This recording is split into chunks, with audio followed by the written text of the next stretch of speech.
રાજપીપળાની court દ્વારા ચૈતર વસાવાને 7 વર્ષની સજા સંભળાવવામાં આવી છે, પરંતુ ચૈતર વસાવાની મુસીબત અહીંયા અટકતી નથી। ચૈતર વસાવાને આજે કોર્ટ દ્વારા બીજું સમન્સ આપવામાં આવ્યું। ગઈકાલે ભરૂચની કોર્ટ દ્વારા સમન્સ આપવામાં આવ્યું। હવે ચૈતર વસાવાને આજે બીજું એક સમન્સ આપવામાં આવ્યું, જે ઝઘડિયાની ફેક્ટરીમાં તેના દ્વારા મારામારી કરવામાં આવી હતી તે મામલે સમન્સ આપવામાં આવ્યું। એટલે ચૈતર વસાવાની મુશ્કેલીઓ અહીંયા અટકી નથી રહી। સામે આમ આદમી પાર્ટી પણ હવે મેદાનમાં આવી છે। આમ આદમી પાર્ટીએ પણ એવો દાવો કર્યો છે કે ચૈતર વસાવાનો આજે સજા સંભળાવવામાં આવી છે તેને લઈને તેઓ સુપ્રીમ કોર્ટ સુધી લડશે અને દેશના સારામાં સારા વકીલને ચૈતર વસાવા માટે મેદાનમાં ઉતારશે। તેની ચર્ચા કરીશું આપણે, કારણ કે ચૈતર વસાવાને લઈને સતત વિવાદ ચાલી રહ્યો છે અને તેમાં પણ હવે ચૈતર વસાવાનો જે ઓર્ડર છે, કોર્ટનો ઓર્ડર, તે ગુજરાત વિધાનસભા સુધી પહોંચી ચૂક્યો છે। એટલે ગુજરાત વિધાનસભામાં તેમના ધારાસભ્ય પદને લઈને પણ ચર્ચા ચાલી રહી છે। એટલે શું થશે તેની અંદર તેની પણ ચર્ચા કરીશું। સાથે ચર્ચા એ પણ કરવી છે કે આજે વેનેઝુલામાં ભૂકંપ આવ્યો અને આ ભૂકંપના જે આંચકા છે તે સતત ઉપરા ઉપરી 7.5ની તીવ્રતાના 2 ભૂકંપ આવ્યા અને 60 સેકન્ડ સુધી આ ભૂકંપનો અનુભવ રહ્યો।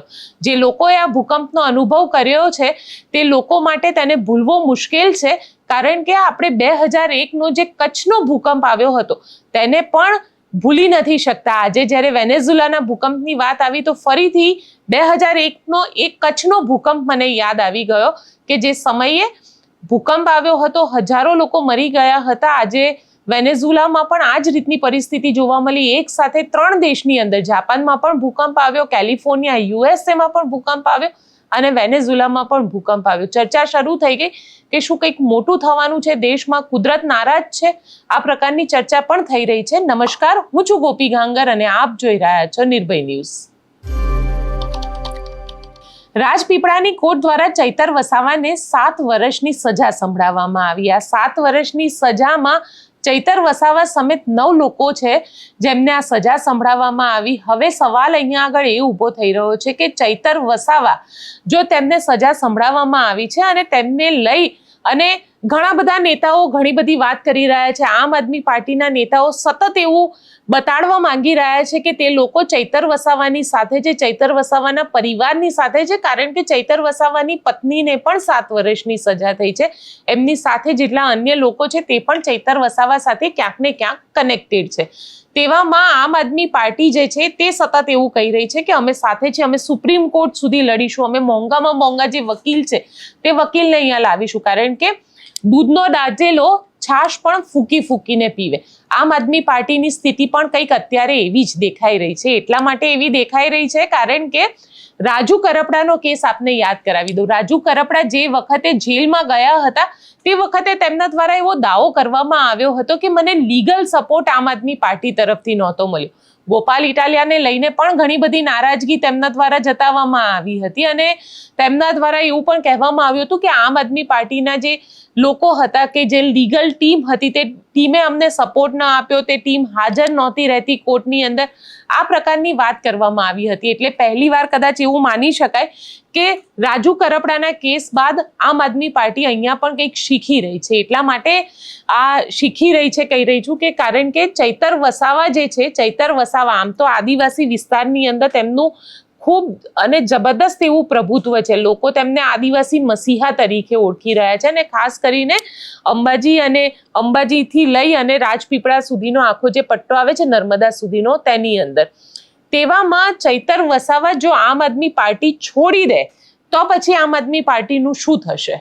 અને આદિવાસીઓ ઉપરની આ જે પોતાની પકડ છે ચૈતર વસાવા, એ ચૈતર વસાવાની પોતાની પકડ છે, એમાં પાર્ટી ક્યાંય નથી। કારણ કે જ્યારે અહીંયા આગળ લોકલ જે ઇલેક્શન થવાના હતા એ લોકલ ઇલેક્શનની વાત આવી, ટિકિટ આપવાની વાત આવી, ત્યારે બધા જ નિર્ણય જે છે એ ચૈતર વસાવા દ્વારા કરવામાં આવ્યા હતા। એટલે સ્થાનિક સ્વરાજની ચૂંટણીઓમાં પણ ચૈતર વસાવાની ભૂમિકા આદિવાસી વિસ્તારોમાં એકલા હાથની હતી અને એકલા હાથે પોતે પોતાનું વર્ચસ્વ અહીંયા આગળ જમાવ્યું છે અને પોતે આદિવાસી લોકોના દિલ પણ જીત્યા છે।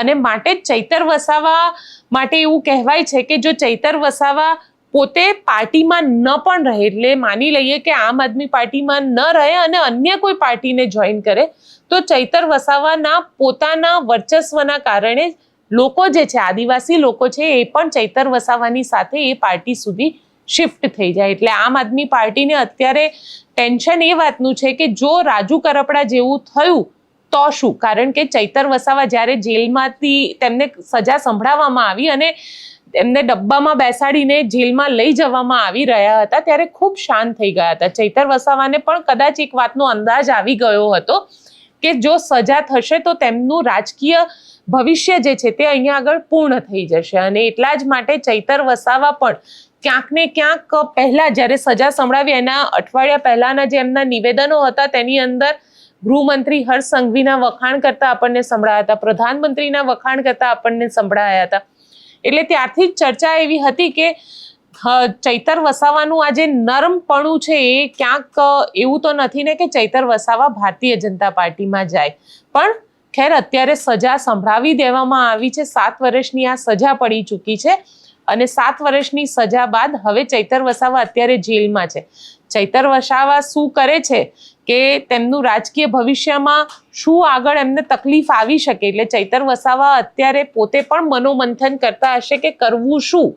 કારણ કે જો આમ આદમી પાર્ટીમાં રહેશે અને આમ આદમી પાર્ટીની અંદર જ તેમનું આ ચાલતું રહેશે તો કદાચ બની શકે કે તેમને આવનારા ચૂંટણીમાં તકલીફ પડી શકે કે પોતે ચૂંટણી ન પણ લડી શકે અને વિધાનસભા સુધી હવે તેમનો જે ઓર્ડર છે તે પહોંચી ગયો છે. એટલે વિધાનસભાની અંદર પણ આ નિર્ણય જે છે તે લેવાઈ શકે કારણ કે 7 વર્ષથી વધારેની સજા છે. જે લોક પ્રતિનિધિ એક્ટ છે તે એક્ટ પ્રમાણે 2 વર્ષથી વધારેની સજા થાય છે તો ધારાસભ્યનું પદ જતું રહે છે. આમાં 7 વર્ષની સજા થઈ છે. ખેર પણ અત્યારે શંકર ચૌધરી પોતે ગુજરાતમાં હાજર નથી, તેના કારણે એવું બની શકે કે થોડો સમય તેમને એ ફાયદો મળી શકે કે પોતે ધારાસભ્ય તરીકે રહેશે કે નહીં તેના ઉપર અસમંજસ ચાલ્યા કરે. પણ આ બધાની વચ્ચે આજે ઈસુદાન ગઢવી એવો દાવો કરી દીધો છે કે ચૈતર વસાવા માટે હવે આમ આદમી પાર્ટી જિલ્લે જિલ્લે આંદોલનો કરશે, પ્રદર્શનો કરશે અને ચૈતર વસાવા માટે તેઓ હાઈકોર્ટ અને સુપ્રીમ કોર્ટ સુધી જશે. ત્યાં આગળ સારામાં સારા વકીલને હાયર કરશે અને પોતે આની અંદર ચૈતર વસાવાની સાથે રહેશે. ખેર આમ આદમી પાર્ટીએ રહેવું જ જોઈએ કારણ કે એમની પાર્ટીના ધારાસભ્ય છે. પણ આમ આદમી પાર્ટીને એક વાતની ડર એ પણ લાગી રહ્યો છે કે ક્યાંક ચૈતર વસાવા પોતાની પાર્ટી છોડીને અન્ય પાર્ટીમાં એટલે કે ભારતીય જનતા પાર્ટીમાં ન જતા રહે. કારણ કે જો ચૈતર વસાવા ભારતીય જનતા પાર્ટીમાં જશે તો આદિવાસી વિસ્તારમાં ચૈતર વસાવાને છોડી દઈએ તો આમ આદમી પાર્ટી પાસે એવો કોઈ મજબૂત નેતા નથી અને એ મજબૂત નેતા ન હોવાના કારણે કદાચ આદિવાસી વિસ્તારમાં જે પકડ આમ આદમી પાર્ટીએ બનાવી છે તે પકડ તેમની પાસેથી છટકી પણ શકે. એટલે આમ આદમી પાર્ટી અત્યારે સૌથી વધારે જો કોઈને બચાવવાનો પ્રયત્ન કરશે તો એ ચૈતર વસાવા છે. આ બધું કહેતા ઈસુદાન ગઢવીએ શું કીધું તે પણ સાંભળી લઈએ. ચેતરભાઈ વસાવાને આપે જોયું હશે કે એક ભાજપના ધારાસભ્ય હોય તેમને તરત નિર્દોષ છૂટી જાય છે, ક્લીન ચીટ મળી જાય છે. જ્યારે આમ આદમી પાર્ટીના ધારાસભ્યો કે જેમણે આદિવાસી સમાજનો અવાજ બનવાની ભૂલ કરી છે, ગુનો કર્યો છે, આદિવાસીઓને જાગૃત કરવાનો ગુનો કર્યો છે, તે ભાજપે શામ દામ દંડ ભેદ કરીને ડરાવીને ધમકાવીને ભાજપમાં લાવવાના તમામ પ્રયાસો નિષ્ફળ ગયા. ત્યારે એમના ઉપર ડે ટુ ડે કેસ ચલાવડાવીને 7 વર્ષની સજા જે આપી છે ચેતરભાઈ વસાવાને, જેને લઈને સમગ્ર આદિવાસી સમાજના યુવાનો, મહિલાઓ, માતા બેન, દીકરીઓમાં તો વિરોધ છે જ ભાજપને લઈને, પણ આખા ગુજરાતમાં એનો વિરોધ છે. જેને લઈને આમ આદમી પાર્ટીએ નક્કી કર્યું છે અમે 26 તારીખે તમામ જિલ્લાઓમાં આઈ સપોર્ટ ચેતર વસાવા કરીને એક માર્ચ કાઢવાના છીએ. પછી 28 તારીખે પણ એક કાર્યક્રમ છે અને 30 તારીખે પણ અમે કાર્યક્રમ આયોજિત કર્યું છે એમના, જેમાં વિધાનસભા વાઇઝ અને જિલ્લા પંચાયત વાઇઝ 1000 જેટલી નાની મોટી મીટિંગો કરીને ચેતરભાઈ વસાવાના સમર્થનમાં સાઇન કેમ્પેન પણ અમે કરીશું અને લોકોને જાગૃત કરીશું કે કઈ રીતે આદિવાસી સમાજનો અવાજ, એક ગરીબ ખેડૂત આદિવાસી માટે લડનાર ધારાસભ્યને ભાજપે ખોટા કેસમાં ફસાવીને એને 7 વર્ષની જેલની સજા કરાવડાવી છે. અને આ મામલે આજે જ અમે અમારી અહીંયા 8 જેટલા વકીલોની ટીમ બનાવી છે, જેમાં દિલ્હી લેવલથી પણ છે અને ગુજરાત લેવલથી પણ સારા નામાંકિત વકીલો છે, જે હાઈકોર્ટમાં આગામી 2 થી 3 દિવસની અંદર આ કેસમાં અમે અપીલમાં જવાના છીએ અને આ મામલે અમારે હાઈકોર્ટ અને સુપ્રીમ કોર્ટ સુધી પણ લડવાનું થશે. તો ચેતરભાઈ અને સાથી મિત્રો માટે આમ આદમી પાર્ટી સુપ્રીમ કોર્ટ સુધી લડવા માટે તૈયાર છે. સ્વાભાવિક છે આમ આદમી પાર્ટી મહેનત કરે, પણ ચૈતર વસાવાનો જે કોર્ટનો ઓર્ડર છે, સજાનો ઓર્ડર છે, તે હવે ગુજરાત વિધાનસભા સુધી પહોંચી ગયો છે અને જે માહિતી અત્યારે મળી રહી છે તે માહિતી અનુસાર સેશન્સ કોર્ટનો આ ઓર્ડર મળ્યા બાદ હવે વિધાનસભાની જે લીગલ ટીમ છે તેના દ્વારા સમગ્ર મામલે સજા અંગેની દરખાસ્ત તૈયાર કરવામાં આવશે.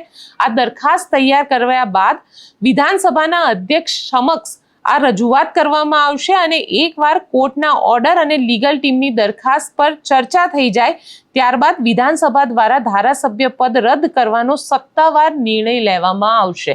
એટલે આ અત્યારે જે સ્થિતિ છે તે સ્થિતિની વાત કરવામાં આવી રહી છે અને ચૈતર વસાવાને હાલમાં પણ મુશ્કેલીનો સામનો કરવો પડી રહ્યો છે. મુશ્કેલીનો સામનો એટલા માટે કરવો પડી રહ્યો છે કે પોલીસને અપશબ્દ બોલવાનો જે કેસ હતો તેની અંદર ચૈતર વસાવાને ભરૂચની કોર્ટનું સમન્સ આવ્યું હતું અને ત્યારબાદ ઝઘડિયાની અંદર હમણાં જ જે ફેક્ટરીની અંદર બ્લાસ્ટ થયો હતો જેની અંદર આદિવાસી યુવકોના મૃત્યુ થયા હતા તે કેસમાં ત્યાં આગળ પહોંચીને જે રિલેટિવ હતા જેની ત્યાં આગળ કારીગરનું મૃત્યુ થયું હતું અને તેમના રિલેટિવ હતા તેમની સાથે મારપીટ કરવાવાળો જે કેસ હતો તે કેસમાં પણ હવે ચૈતર વસાવાને સમન્સ આપવામાં આવ્યું છે. એટલે એવું માનવામાં આવી રહ્યું છે કે ચૈતર વસાવાની સાથે આમ આદમી પાર્ટીના અન્ય નેતાઓ જે ત્યાં આગળ હાજર હતા તેમને પણ આ સમન્સ આપવામાં આવ્યું છે. એટલે ભારતીય જનતા પાર્ટી આમ તો કહી શકાય કે આ એક લીગલ વાત છે, પણ ક્યાંક ને ક્યાંક એક રણનીતિ એવી તૈયાર થઈ રહી છે કે આખા વિસ્તારની અંદર જે આમ આદમી પાર્ટી પોતાનું વર્ચસ્વ જમાવી રહી છે તે વર્ચસ્વને અહીંયા જ પૂરું કરી દેવામાં આવે અને 27ની ચૂંટણી પહેલા જો મોટા ભાગના નેતાઓ આ રીતે જેલની અંદર પહોંચી જાય અથવા તો ભારતીય જનતા પાર્ટીમાં જતા રહે કે બીજી કોઈ પાર્ટીમાં જતા રહે તો ત્યાં આગળ અન્ય પાર્ટીને જીતવા માટેનો રસ્તો સરળ બની જાય. એટલે પ્રયત્ન એ કરવામાં આવી રહ્યો છે. ખેર જોઈએ કે હવે ત્યાં આગળ શું થાય છે અને ચૈતર વસાવાને આગળ જે સમન્સ આપવામાં આવે છે તેમાં શું થાય છે, કારણ કે વિધાનસભાના અધ્યક્ષ આવશે પછી એ નિર્ણય લેવાઈ જશે કે ચૈતર વસાવા ધારાસભ્ય રહેશે કે નહીં રહે. હાલાકી અત્યારની જો લીગલ પરિસ્થિતિ પ્રમાણે વાત કરવામાં આવે તો 2 વર્ષનો નિયમ છે. ચૈતર વસાવાનું ધારાસભ્ય પદ જવું તો નક્કી જ છે, પણ જો હાઈકોર્ટ એના ઉપર સ્ટે ઓર્ડર આપે તો ક્યાંક એ પદ અટકી પણ શકે છે. હવે વાત કરી લઈએ વેનેઝુલાની, કારણ કે વેનેઝુલામાં આ જે ભૂકંપ આવ્યો છે 7.5ની તીવ્રતાનો આ જે ભૂકંપ છે લગભગ 60 સેકન્ડ સુધી આ ભૂકંપ રહ્યો હતો અને જેણે જબરદસ્ત તબાહી મચાવી દીધી હતી. વેનેઝુલાના સવારના સમયે આ ભૂકંપ ત્યાં આગળ આવ્યો હતો અને સવારના સમયના જે ભૂકંપ ત્યાં આવ્યો તે સમયે કારણ કે આજે વેનેઝુલાની અંદર રજા હતી, જે જાહેર રજા હતી અને જાહેર રજા હોવાના કારણે મોટા ભાગના લોકો પોતાના ઘરની અંદર જ હતા. જે તસવીરો સામે આવી તે તસવીરો ખરેખર ડરાવનારી હતી. જે લોકોએ 2001ની અંદર ભૂકંપનો અનુભવ કરેલો છે તે લોકોને એ તસવીરો યાદ આવી ગઈ હશે કદાચ, કારણ કે મને તો એ તસવીર એટલા માટે પણ યાદ આવી કે જે સમયે ભૂકંપ આવ્યો હતો 2001માં ત્યારે હું પણ આવી જ એક તૂટેલી બિલ્ડિંગની સામે ઊભી હતી. એટલે મને એ તસવીરો ભૂકંપની યાદ આપી ગઈ. સતત એનું રિપોર્ટિંગ કર્યું હતું એટલે પણ એ વસ્તુ વધારે યાદ આવી કે કઈ રીતે હોસ્પિટલની અંદર પરિસ્થિતિ હશે, કઈ રીતે બિલ્ડિંગો તૂટી હતી, ત્યારબાદ આખું જે રેસ્ક્યુ ઓપરેશન કરવામાં આવતું હતું, જે લોકો બિલ્ડિંગની નીચે ફસાયેલા હતા તેમને ક્યાંક સ્નીફર ડોગથી સૂંઘવામાં આવી અને ત્યાં ખબર પડે કે અહીંયા આગળ કોઈ ફસાયેલું છે તો તેને કાઢવા માટેનું આખું રેસ્ક્યુ ઓપરેશન કરવામાં આવતું હતું. આ બધું જ વસ્તુ મેં મારી નજરની સામે જોઈ હતી. એટલે એ વેનેઝુલાનો ભૂકંપ જ્યારે આજે આવ્યો ત્યારે મને 2001નો ગુજરાતનો ભૂકંપ યાદ આવી ગયો. વેનેઝુલાના એ ભૂકંપની જે તસવીરો હતી તે ખરેખર ખૂબ ડરાવનારી આ તસવીરો છે અને આમ જોવા જઈએ તો એક તરફ ના માત્ર વેનેઝુલા, કારણ કે લગભગ અત્યાર સુધીમાં 170થી વધારે લોકોની મોતની કન્ફર્મેશન આવી ચૂકી છે કે 170થી વધારે લોકોના મૃત્યુ થયા છે. એટલું જ નહીં પરંતુ ત્યાં આગળ જે 1000થી વધારે લોકો અત્યારે ઘાયલ છે, ઘણા બધા લોકો મલબામાં દબાયેલા છે, જે કાટમાળ પડેલો છે બિલ્ડિંગનો તેની અંદર દબાયેલા છે. એટલે હવે તેમને રેસ્ક્યુ કરવાનું કામ ચાલી રહ્યું છે અને આ ભૂકંપ ના માત્ર વેનેઝુલામાં આવ્યો, આજે સવારથી લઈને બપોર સુધીની અંદર જાપાન અને કેલિફોર્નિયા USA આ 3 દેશની અંદર આ ભૂકંપના આંચકાનો અનુભવ થયો. એટલે ક્યાંક કંઈક મોટું થાય તેવું માનવામાં આવી રહ્યું છે કે જમીની સતહની અંદર જે પ્લેટ છે પ્લેટ સતત હલી રહી છે. એટલે કંઈક વધારે બની શકે કે કંઈક મોટો ભૂકંપ પણ આવી શકે તેવું પણ એક અનુમાન અત્યારે જે નિષ્ણાંતો છે તેમના દ્વારા લગાવવામાં આવી રહ્યું છે. પરંતુ આ જે ભૂકંપ આવ્યો તેને વેનેઝુલાની અંદર અત્યાર સુધીની સૌથી મોટો આ ભૂકંપ માનવામાં આવે છે અને જબરદસ્ત તબાહી મચાવી છે. તે દ્રશ્ય પણ જોઈ લઈએ.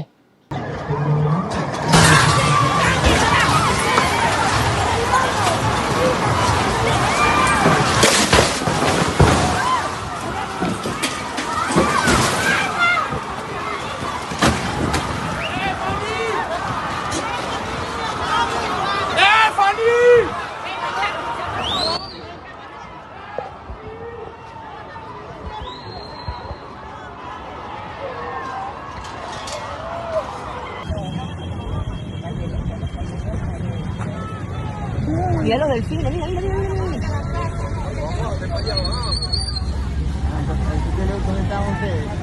Y mira cómo se cayeron todas las paredes del frente.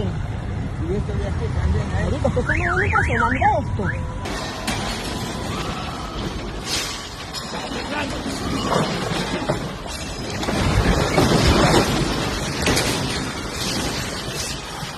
Está temblando. Está temblando. Observen cómo quedó el aeropuerto Maiquetía estando nosotros acá adentro. Miren, miren el desastre que hay. Acabado totalmente. Observen después el terremoto. Observen cómo quedó todo. Señores, grave la situación que estamos viviendo acá. Terremoto de alta magnitud. Miren cómo quedó todo. Pueden observar, yo grabé en el momento del terremoto, yo grabé todo. Ayudamos a sacar a la gente también. Miren cómo está el techo. Todo quedó destrozado. Todo quedó acabado, mire. Aeropuerto está temblando, hijo. ભૂકંપની આ તસવીરો આપણે જોઈ. સાથે આજે વાત એ પણ કરવી છે કે 5 વર્ષનો માસૂમ પોતાના દાદાની આંગળી પકડી અને ચાલતો ચાલતો જઈ રહ્યો હતો તો તેના ઉપર અમરેલીમાં સિંહ દ્વારા હુમલો કરવામાં આવ્યો અને એક જ મહિનામાં સિંહના આ ત્રીજા હુમલાના કારણે આખા વિસ્તારમાં અરેરાટી મચી જવા પામી છે. આખા વિસ્તારમાં સિંહને લઈને અત્યારે દહેશત છે. ત્યાં આગળ જે માસૂમ 5 વર્ષનો બાળક છે, 5 વર્ષનો જે માસૂમ છે તે માસૂમનો સિંહ દ્વારા શિકાર કરવામાં આવ્યો. ત્યારબાદ તે વન વિભાગ જે છે વન વિભાગ ત્યાં આગળ રેસ્ક્યુ માટે પહોંચ્યું હતું અને આ જે 5 વર્ષનો માસૂમ છે તેનું નામ છે જિયાન અને તે રાતના સમયે પોતાના દાદા સાથે દૂધ આપવા જઈ રહ્યો હતો. આ દરમિયાન અંધારામાંથી અચાનક ત્રાટકેલી સિંહણ દ્વારા આ માસૂમ જિયાન ઉપર હુમલો કરવામાં આવ્યો હતો. દાદા કંઈ પણ સમજે તે પહેલા શિયાળ બાળકને તેમની નજરની સામે ખેંચીને જંગલ તરફ ભાગી ગઈ હતી.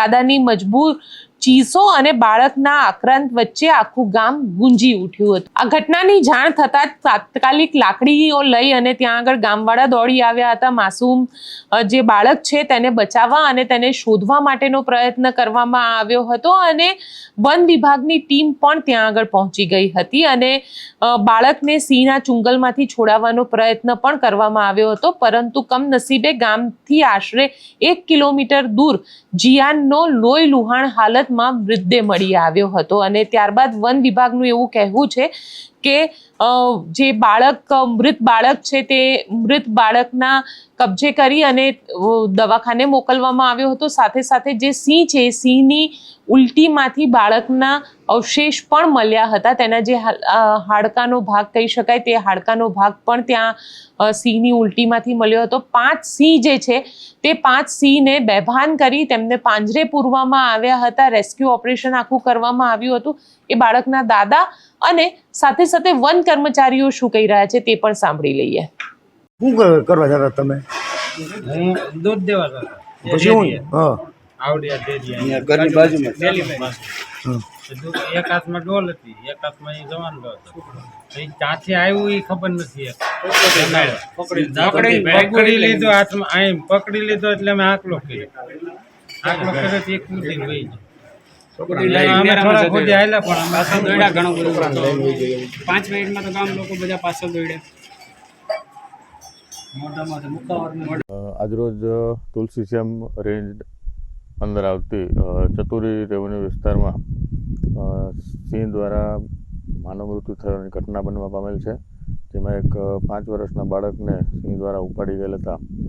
તો વન વિભાગને જાણ થતાં તુરત જ વન વિભાગનો સ્ટાફ જે સ્થળ પર હાજર હતો અને બને તેટલી વહેલી તકે મૃતદેહ જે કબજે કરવામાં આવેલો હતો અને તેને પોસ્ટમોર્ટમ અર્થે આંબા હોસ્પિટલ ખાતે લઈ જવામાં આવેલ હતું. ત્યારબાદ જે વન્ય પ્રાણી દ્વારા મૃત્યુ પામેલ હતું તે વન્ય પ્રાણીને પકડવા માટેની કામગીરી છે હાથ ધરવામાં આવેલ હતી અને અત્યારે એક સિંહણ જે છે એ નજીકના વિસ્તારમાં હતી, તેને અત્યારે એક્યુલાઇઝ દ્વારા પકડી પાડવામાં આવેલી છે અને હાલ ઓપરેશન ચાલુ છે. કેટલા વન્ય પ્રાણીઓ પકડવામાં આવશે? હાલ અત્યારે સ્થળ ઉપર 2 વન્ય પ્રાણીઓ હતા, એમાંથી એકનું રેસ્ક્યુ થઈ ચૂકેલું છે અને અન્યનું રેસ્ક્યુ ચાલુ છે. લોકોને શું અપીલ કરશો આ વિસ્તારમાં, ગામડાઓમાં ખાસ કરી આ બનાવો? લોકોને ખાસ તો એટલી જ અપીલ છે કે ભાઈ સાંજના સમયે કે અંધારામાં મોટાભાગે લોકો છે એ લાકડી કે લાઇટ વગર જતા હોય છે, તો લોકોને એટલી અપીલ છે કે સાથે 1 કે 2 લોકો સાથે જતા હોય અને લાઇટ અને લાકડી જે છે એની વ્યવસ્થા સાથે રાખવી જોઈએ. વન્ય પ્રાણી આપણા આસપાસના વિસ્તારોમાં જ રહેતા હોય તો આવી નાની બાબતો જે છે એ આપણને ઘણી બધી મોટી સેફટી આપે છે. સભ્યો છો ને હાલ જે રીતે ઘટના ઘટી છે એ કઈ રીતે ઘટના ઘટી હતી, ખેડૂત કેવું સ્થિતિ વાત કરો નથી? જો કે મારું નામ આલિંગભાઈ ભાણાભાઈ ભૂકણ, મારું ગામ ભાવડી છે અને હું અહીંની તાલુકા પંચાયતનો સદસ્ય છું.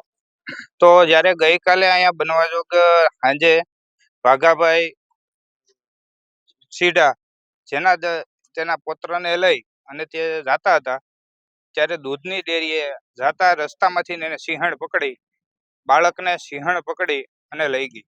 અને ત્યાર પછી ઘણી જહેમત ગામ લોકોની અને જંગલ ખાતાવાળાની, આ લોકોએ 2 કલાકની મહેનત બાદ બાળકને માંડ સિંહના મોઢામાંથી છોડાવ્યું છે.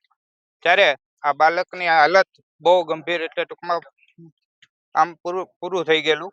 ત્યારે આવા મુદ્દામાં અત્યારે સરકાર સમક્ષ અને તંત્ર તરફ તો એક જ વસ્તુ માંગણી છે કે ભાઈ આ ખેતી કરવી કે પશુપાલન કરવું કે શું કરવું, અહીંયા આ વિસ્તારના જે ગામડામાં છે કે જે અહીંયા એક તો ઇકો સેન્સિટિવ ઝોનના કારણે કોઈ ધંધો નથી, કોઈ બીજું કોઈ ઉદ્યોગ નથી. ત્યારે બીજી વસ્તુ કે આમાં જે અત્યારે ખેતી અને પશુપાલન 2 જ વ્યવસાય છે, તો ખેતી કરવા માટે અત્યારે સીમાડે જવામાં ફફડાટ થઈ ગયો છે અને પશુપાલન રાખી શકતા નથી, કારણ કે અહીંયા સરવા માટે જે જંગલ હતા તે જંગલ બધા સરકારે બંધ કરી દીધા છે. અને બીજી વસ્તુ કે અત્યારે ખેતીમાં ખેતરે જવા માટે પણ જોખમ છે કાયમિકનું, કે ખેતર જવું તો રાતે આ વન્ય પ્રાણી જો હવે માનવ ઉપર હુમલા કરવા માંડ્યા છે, ત્યારે હવે રાતના તો શું કરવાનું? આ જો ધોળા દિવસે આવી રીતનું પકડી જતા હોય તો પછી રાતનું ખેત વાડીએ કોઈ હોય નહીં, ત્યારે એક બહુ મોટું જોખમ થયું છે. ત્યારે હમણાં આવવાના વનમંત્રી સાહેબ આવવાના છે, ત્યારે આપના મીડિયા દ્વારા જે યોગ્ય રજૂઆત થશે તે કરશું. જેમ સરપંચે કીધું એમ તો અમે છેક સુધી લડી લેવાના મૂડમાં બધા છે અને સહકાર આપશું. ઘટના ઘટી, તમારો ભત્રીજો હતો, હા. આખી ઘટના કઈ રીતે ઘટી હતી, તમે શું કહેવા માંગો છો? ઘટનામાં તો ભાઈ એ રીતના બની હતી કે જ્યારે અમારા જે એક છોકરો એક્સપાયર છે એના દાદા ને સાથે લઈને અને દૂધ લેવા ડેલીની બહાર જતા હતા, બાજુમાં ડેરીએ દૂધ દેવા જતા હતા. તો એક હાથમાં દૂધની ડોલ હતી ને એક હાથમાં છોકરાને આંગળી પકડેલો હતો. તો અચાનક સિંહણે હુમલો કરી અને દાદાના હાથમાંથી ખેંચી અને જતો રહ્યો. બરાબર, આખું ગામ એની પાછળ દોડતું રહ્યું. 5 જ મિનિટમાં ગામ લોકો ભેગા થઈ ગયા, પાછળ દોડ્યા તો 1-1.5 કિલોમીટર સતત દોડ્યા. ફોરેસ્ટ ડિપાર્ટમેન્ટને જાણ કરી, બહુ બધી જાણ કરી, છતાંય આવ્યું ને ડુંગરા ઉપર ચડી ગયું ને 1.5-2 કલાકની જહેમત ગામના લોકોએ બધી કરી. ફોરેસ્ટ ડિપાર્ટમેન્ટ અડધી કલાક પછી આવ્યું, અમુક 2 કલાક પછી આવ્યા. એમાં જે 2 વ્યક્તિ હતા એ ટાઈમ પર આવી ગયા હતા અડધી કલાકની અંદર. બાકી ફોરેસ્ટ ડિપાર્ટમેન્ટની આગળ નહોતો બેટરી નહોતી, નહોતો લાકડી નહોતી. ગામ લોકોએ બધી વસ્તુ સુવિધા પ્રોવાઈડ કરીને ગામ લોકોએ ગોતી. તો આ ફોરેસ્ટ ડિપાર્ટમેન્ટને આ સિંહ માટે એટલી બધી કાળજી છે? અમારા છોકરા ખાઈ જાય એના માટે કોઈ વેલ્યુ નથી? અને અમારો એ છોકરો એકનો એક જ હતો. એના ફાધરને એક તો હેમરેજ એક્સિડન્ટ થયેલું, ઓપરેશન કરાયેલું છે, 1 મહિનો થયો હજી એક કમ્પ્લીટલી રિકવર નથી. એના મધરને વાલની તકલીફ છે કે બીજી ડિલિવરીનો ચાન્સ નથી. અમારી તો પેઢી દેવાઈ ગઈ. મેં સરકારને, ફોરેસ્ટ ડિપાર્ટમેન્ટને બહુ આજીજી કરી ઘણી બધી, ને આના પહેલા ઘણી વાર કીધેલું ભાઈ તમારા સિંહોને તમારી હદમાં રાખો. રેવન્યુ વિભાગમાં કાં આવે અમારે? અમે તમારા વિસ્તારમાં આવી તો તમે ન હોય એવા દંડ મૂકી દો જાણે અમે આતંકવાદી હોઈએ. અમે ભારત દેશના નાગરિક છીએ કે નહીં? કેન્દ્ર સરકાર આ ડબલ એન્જિનની સરકાર એવું કહે છે લોલીપોપની, તો લોકોને શું આ રીતે જ મરવા દેવાના? આ અમરેલી જિલ્લાની અંદર 5મો કેસ છે ભાઈ, બરાબર? તો આ લોકો સરકારની આંખ હજી નથી ઉગડતી. તો નેતાઓ પોતાના છોકરાને આવીને મૂકી જાય ગામડાઓમાં તો ખબર પડે એને, એના પોતાના સ્વજનો ગુમાવે, પોતાની પેઢીઓ બંધ થઈ જાય, વારસદાર ન કોઈ હોય તો ત્યારે એને ખબર પડે. આ જે દાદાના હાથમાંથી બાળક ગયો ને આજીવન જીવશે ત્યાં સુધી એના માઇન્ડમાંથી, મગજમાંથી જવાનું નથી ભાઈ. કોઈ પણ સંજોગોમાં સરકારને અમે ઘણી બધી રિક્વેસ્ટ કરી. અમે ડેડ બોડી સ્વીકારવાની પણ ના પાડી હતી, પણ ધારાસભ્ય અને રેન્જ સાહેબ આવ્યા અને એણે બાહેંધરી આપી કે ભાઈ વન મંત્રી આવશે અર્જુનભાઈ મોઢવાડિયા, અને એ તમારા બધા પ્રશ્નોનું સોલ્યુશન કરશે. ને અમારે એક જ ડિસિઝન જોઈએ, કાં તમારા સિંહોને અહીંથી લઈ જાઓ અથવા અમને છૂટી આપી દો. બરાબર? તમારા સિંહને તમારી હદમાં રાખો. એક તો તમે અમને માલધારીઓના જંગલમાં માલ સારવા નથી જવા દેતા, એના હિસાબે જ દરેક ગામડામાં સિંહો આવે છે. તો આ સરકારને જંગલને શું કરવાનું છે? અગરબત્તી કરવાની એની? ત્યાં નથી કોઈને જવા દેવું કે નથી માલધારીને જવા દે, તો તમારા સિંહ ભાઈ અમારી માલિકીમાં કેમ આવે છે? તમારી માલિકીમાં એક ખોટી વાડી હોય ને તો બી તમે નો એવા દંડ આપી દો. ગઈકાલે બાજુના જ ગામમાં એવી ઘટના બનેલી, મેં વાત સાંભળેલી કે કંઈક સિસલાનું ગાડી એક્સિડન્ટ થયું હતું, તો એ લોકોને નો હોય એવો દંડ ફાઇન આપી દીધો, 1,00,000 1,50,000 જેવો ફાઇન આપ્યો. બરાબર? તો ત્યાં સરકાર એક્શન બધું આવી જાય છે. તો આ આમ લોકોનો જીવ જતો રહે, કોકની પેઢી જોતી રહે, કોકની દીકરીની જિંદગીની એ આખું કહેવાય ને એની ઉપર જેનું જીવતર હોય, એકનો એક દીકરો હોય લાડકવાયો, અને એ સીનવાઈ જતો હોય તો એ સરકાર બેરી આંધળી મૂંગી સરકાર આવીને જોવે, નકરા ભાષણ અને નેતાબાજી કરે એ રહેવા દો. અને ક્યારેક માણસના પેટના થઈને ખેડૂતની માલધારીઓની સામું જોવે. જંગલમાં તો માલધારીઓને જવા નથી દેતા, તો જ તમારા સિંહો આવે. કાં તમારી જંગલ પરથી બોર્ડર કરી નાખો, ફરતી બોર્ડર કરી નાખો, જેમ પ્રાણી સંગ્રહાલયમાં કરે છે એ રીતે બોર્ડર કરી નાખો, લાઈન મારી દો પેલી દોરી, તો એક કમ્પ્લીટ થઈ જાય. જંગલ તો અહીંયા તો ન આવે છે. અને અમારી સરકારને એ જ આજે વિનંતી છે ખાસ કે ભાઈ આનું નિરાકરણ જલ્દીથી લાવે ને અમને ન્યાય મળે. નામ શું? ગામના તમે સરપંચ છો ને? ગામમાં જે ઘટના ઘટી છે કેવી ગંભીર અને શું કહેશો તમે? ગઈકાલે આ ચતુરી ગામમાં સાંજના સમયે વાઘાભાઈ સીડા નામના વ્યક્તિ પોતાના પૌત્રને લઈ, 5-6 વર્ષના પૌત્રને લઈ બાજુમાં જે ડેરી છે ત્યાં દૂધ દેવા માટે જતા હતા. તો અગાઉથી સિંહણિયા બેઠેલી હતી. બરાબર? સિંહણે આવી અને હુમલો કર્યો અને બાળકને નજીકના જંગલમાં ખેંચી લઈ જઈ અને બાળકને ફાડી ખાધેલ છે. આ ગંભીર અતિ અઘટિત ઘટના છે. આ પહેલી વાર નથી. અમરેલી જિલ્લામાં હમણાં ઘણા બનાવો આવા બન્યા છે. 4થો થી 5મો આવો બનાવ છે. તો આ ઘટના ઘટ્યા જ કરે તો સરકારની આપણે માગીએ અને પછી જાગે, એની કરતા ત્યાં એને એવી નહીં ખબર હોય કે હવે આ જાગવું જોઈએ. હજી પણ આજે અમારી રજૂઆત છે, આવતા શનિ રવિમાં વન મંત્રી શ્રી અર્જુન મોઢવાડિયા સાહેબ અહીંયા આવવાના છે. બરાબર? તો આવીને આશ્વાસન આપીને જતા રહે એ અમારો મુદ્દો નથી. કાલ કદાચ આવું બીજો બનાવ બને કે ન બને કોને ખબર છે. તો નક્કર પગલા લેવાની જરૂર છે. નક્કર પગલા શું કામ? કે ફોરેસ્ટ ડિપાર્ટમેન્ટને લગતા, જંગલ ખાતાને, જંગલને લગતા આ બધા ગામડાઓ છે. હવે આ ગામડાઓમાં વસતા પશુપાલન જે ભાઈઓ છે, ખેડૂતો છે, એ ખેતીવાડી અને પશુપાલન હારે જોડાયેલા છે. તો એને જંગલ સાથે તો નાતો છે. બરાબર? તો આ હાવજો જે છે વન્ય પ્રાણી છે એ જંગલમાંથી બહાર નીકળી ગયા છે. કારણ શું? કે પશુને અંદર જવા માટેની પહેલા પરમિશન હતી એટલે હાવજ બહાર નહોતા નીકળતા. અત્યારે પશુપાલકોને અંદર ગાયો ભેંસો લઈને જવા દેતા નથી એટલે જનાવરો બહાર નીકળી ગયા છે. જનાવરો બહાર તો નીકળી ગયા છે પણ અહીંથી ઠેરા જંગલ વિસ્તાર છોડી આ ખાંભાઈ ગીરનું નાકું છે ત્યાં સુધી હાવજ પહેલા આવતા, અત્યારે ઠેર ભાવનગર સુધી જતા રહ્યા. શું કામ? કે ફોરેસ્ટ ડિપાર્ટમેન્ટના એવા કડક નિયમો પાયા વિહોણા પોતાના રોટલા શેકવા માટે. અને બીજું કહી દઉં છું, મીડિયાના માધ્યમથી મીડિયાના ભાઈઓએ ખૂબ આમાં હેલ્પ કરી છે અને હજી પણ શનિ રવિમાં અમારી સાથે રહી અને આ મુદ્દો સારી રીતે સોલ્વ થાય. આ કોઈ વિવાદિત મુદ્દો નથી પણ સરકાર વિવાદ કરે છે, પોતાના રોટલા શેકે છે. આગામી સમયમાં નક્કર પગલા લઈને એવો રસ્તો નીકળે કે પશુપાલકોને અંદર જંગલમાં જવાની પૂરી પરમિશન આપવામાં આવે. વન્ય પ્રાણી જે બહાર નીકળી ગયા છે એને જંગલની અંદર લેવામાં આવે. અમુક જગ્યાએ તાર ફેન્સિંગ કરવામાં આવે. રેલવેને તકલીફ હતી તો કેટલા કરોડો રૂપિયાના ખર્ચે ત્યાં રેલવે ટ્રેક ઉપર જાળી નાખી. તો અહીંયા પણ થઈ શકે. બરાબર. અને બીજું, તુલસીયામ રેન્જમાં અને જ્યાં જંગલ વિસ્તાર છે એમાં સોશિયલ મીડિયાના માધ્યમથી અને પ્રેસ મીડિયાના માધ્યમથી બીજું કહું છું, તમે જાગજો અને બધાને જગાડજો. હાવજ જોવા માટેનો સ્પેશિયલ ધંધો ચાલુ થયો છે, એના કારણે ખેડૂત દુઃખી થાય છે. તમે ફોરેસ્ટ ડિપાર્ટમેન્ટને એવું માનો છો કે ખાલી હાવજનું રક્ષણ કરે છે અને ધ્યાન રાખે છે? એના દ્વારા પણ હાવજ જોવામાં અને પછી જોવાવાળાને બોલાવવામાં આવે છે. બરાબર. પછી ફોરેસ્ટ ડિપાર્ટમેન્ટ એને હાવજને દેખાડી અને એનો જાહેર માણસો જતા રહે અને પછી બીજા વ્યક્તિઓ આવે ત્યાં, એ જોવે એટલે એની પજવણી થાય પછી ખેડૂતને હેરાન કરે હાવજ. આવો ગંભીર મુદ્દો છે. આવા એક મુદ્દો નથી, આવા અનેક મુદ્દા છે. વન મંત્રી શનિ રવિમાં અહીંયા આવે અને શનિ રવિમાં અહીંયા નહીં આવે અને અમારો પ્રશ્નનો જવાબ તાત્કાલિક ધોરણે એનું નિરાકરણ નહીં આવે તો અમને આનું નિરાકરણ કરતા આવડે છે. સરકાર શ્રી આનું નિરાકરણ નહીં કરે તો અમને જંગલમાં જઈ અને વસવાટ કરતા પણ આવડે છે. સરકાર કે એમ અમારે કરવાનું નથી. આ ગંભીર મુદ્દો છે. હવે જાગી જાવ, તમને ભગવાન નહીં છોડે. આ ખેડૂત દુઃખી છે, એની હાય તમને લાગી જાય, પીવા પાણી તમને નહીં મળે, મરી જાઓ આમદમ. જે સિંહને પાંજરે પૂરવામાં આવ્યા છે તે માનવભક્ષી સિંહ માટેની સજા પણ હોય છે અને એ સજા તેમને એવી રીતે આપવામાં આવે છે કે જો સિંહ માનવભક્ષી બની જાય છે તો તેને પકડીને જે ઝૂ હોય છે તેના સ્પેશિયલ સેન્ટરમાં મૂકવામાં આવે છે. ત્યાં આગળ સ્પેશિયાલિસ્ટ ડૉક્ટર હોય છે. એ ડૉક્ટર દ્વારા તેમને 5 વર્ષ સુધી ઓબ્ઝર્વેશનમાં રાખવામાં આવે છે. તેમની જે હરકતો છે, તેમનો જે ગુસ્સો છે અને તેમનો શિકાર કરવાની જે વૃત્તિ હોય છે તેને ઓબ્ઝર્વેશનમાં રાખવામાં આવે છે અને તેના આધારે જો સિંહ સુધરી જાય, એટલે ત્યાંના જે એક્સપર્ટ હોય છે તેમને એવું લાગે કે આ સિંહ સુધરી ગયો છે, તેનો સ્વભાવ શાંત થઈ ગયો છે, તો તેમને માનવ વસાહતોથી દૂર ગાઢ જંગલની અંદર ફરીથી છોડી દેવામાં આવે છે. પણ જો સિંહનો સ્વભાવ નથી સુધરતો, તે હિંસક જ રહે છે અને પાંજરાની અંદર પણ તેમની જે વૃત્તિ છે એ ક્યાંક ઓબ્ઝર્વેશનમાં એવું લાગતું હોય એક્સપર્ટને કે ના, હજી સિંહ માણસનો શિકાર કરી શકે છે, તો તેને આજીવન માટે પાંજરામાં જ રાખવામાં આવે છે. આ પહેલાં પણ ઘણા બધા સિંહને આ પ્રકારે આજીવન પાંજરામાં રાખવા માટેની સજા જે છે તે થઈ ચૂકી છે. એટલે એ લોકોને જે ઝૂ હોય છે એવા ઝૂની અંદર રાખવામાં આવે છે. ત્યાં આગળ સિંહ હંમેશા પાંજરે પૂરાયેલો રહે છે.